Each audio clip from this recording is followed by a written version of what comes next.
Quand l'eau devient un miroir du danger, et que la nuit n'est plus un refuge, seuls ceux qui ne dorment pas survivent.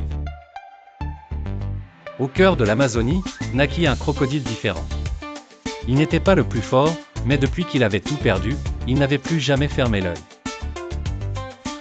César n'était pas comme les autres crocodiles. Encore jeune, il vit le drame, des bateaux humains envahir les rives, volant les œufs sous la lueur de la lune. Au lever du soleil, sa famille avait disparu. Il survécut en silence, caché parmi les racines, mais il n'oublia jamais. Il grandit vite, pas seulement physiquement, mais en sagesse. Il comprit que la jungle était bien plus qu'un décor de feuilles et d'eau. C'était un système, et seuls les plus vigilants y survivent. Alors que les autres crocodiles dormaient, César veillait. Il observait les oiseaux changer de trajectoire, les poissons nager à contre-courant, lisait les signes du vent, et devinait la présence des intrus à la moindre vibration. Quand la grande sécheresse arriva, la jungle cria.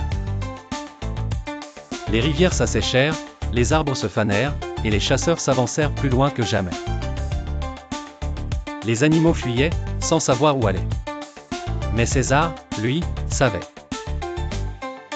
Il guida les tortues vers des zones rocheuses à l'ombre, montra aux gazelles des passages d'eau cachés, et même une anaconda blessée trouva refuge grâce à lui. Il ne parlait pas, mais ses yeux disaient tout. Quand le feu atteignit les rivières, César disparut de la surface, pour réapparaître de l'autre côté, près d'une source ancienne, sous une grotte de pierre, un lieu que même la sécheresse ne pouvait atteindre. Tous s'y retrouvèrent. Ils survécurent, grâce à lui.